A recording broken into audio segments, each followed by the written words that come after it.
Dark Cloud is a PlayStation 2 classic that's one part Zelda dungeon crawler, one part roguelike, and one part city builder. And in the game, you're scouring dungeons to find pieces of your city which was destroyed by an evil genie which was woken up by a guy in a military outfit. Yada yada yada, world domination scheme. Anyway, Dark Cloud surprised me a lot when I played it in the early 2000s, and it surprised me a lot when I revisited it for this video. And speaking of this video, welcome to the first in a series of videos about PlayStation 2 classics that I would consider to be cult classics, lesser known games that might not have been considered that good at the time. So make sure that you're subscribed to this channel so you don't miss any of this retro goodness that's coming your way. So let's kick things off by talking about what Dark Cloud is, what it's like to play this game in the present day, and why it may or may not be worth playing today. And if you want to hop around this video, make sure you check the description below. I've laid the chapters out for you nice and neat. Dark Cloud kicks things off by showing us a cutscene where the general and his subordinate wake up this evil genie, and then they go ahead and destroy your town, and like I said, that is your job for the game to rebuild it. Right off the bat, Dark Cloud definitely took some cues from The Legend of Zelda Ocarina of Time. This isn't exactly a bad thing at all in my opinion. I just think that it's pretty clear that they were going for something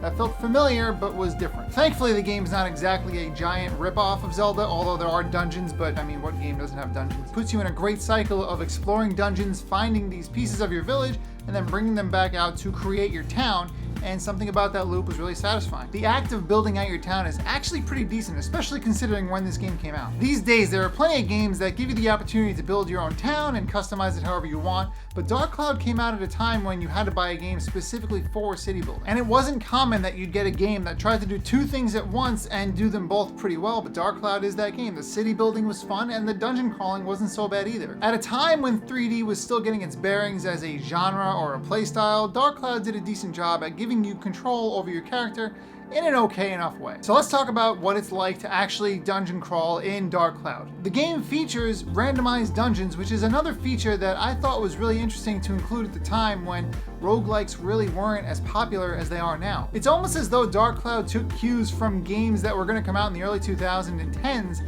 and just sort of tried them out early 2000s. As most randomized maps go, the game doesn't really offer that much diversity when it comes to the way it looks. I mean, obviously it's randomized, but it's not exactly a fresh dungeon every time. They're all very similar, but it still was nice to have something of a fresh place to explore. Another feature that I found interesting to be included in this game was weapon durability, the most notorious feature from the Breath of the Wild. Now, am I saying Breath of the Wild was inspired by Dark Cloud in this way? No, but it did come out 16 years before.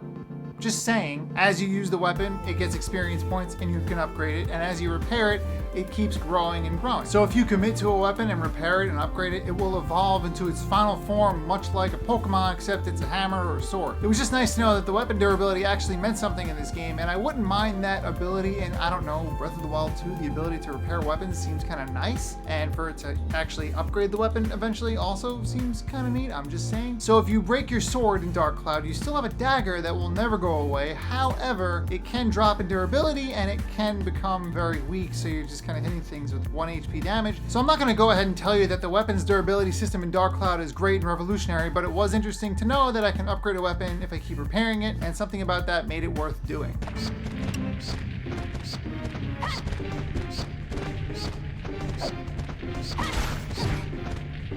So let's talk about how well Dark Cloud has aged. Now, like I said, it came out in the year 2000, and it's now 2021, so 21 years have passed. And while there are dull textures here and there, the game does look fairly okay considering. I will say the character models look a lot better than the actual environments, but again, I'm giving this game a lot of leeway. It is 21 years old, and I don't think I look the same as I did 21 years ago, so good for you, Dark Cloud. Your age isn't showing all that bad. This game's age is more obvious, however, in the controls, especially in combat. But like anything, if you give it some time and patience, you too can master the combat in Dark Cloud. But if you're not interested in the loop of finding items to then upgrade your town, then you might not be interested in playing this game at all. But if you're into roguelikes and you like randomly generated dungeons and you like to be able to build a town, then Dark Cloud is probably right up your alley. So if you want to play Dark Cloud, go find it on the PlayStation Network and let me know what you think in the comments. I'm excited to hear what you think of this 21-year-old classic. Did you play this game back in the day like I did? I really enjoyed it when it came out, and I was actually really pleasantly surprised to see that it didn't age all that bad. So like I said earlier, this is part one of an I don't know how many video series around PlayStation 2 classics specifically. If there's a PS2 game that you loved that maybe not everybody knew about, let me know in the comments. I really want to cover it. I really want to know what you guys think of when you hear cult classic PS2 games. So thank you very much for watching, and if you want to support my channel, do me a favor and share this with somebody who loves PlayStation 2 games, because we're going to talk about a whole bunch of those pretty soon. So until next time, be safe, and I will see you in the next video.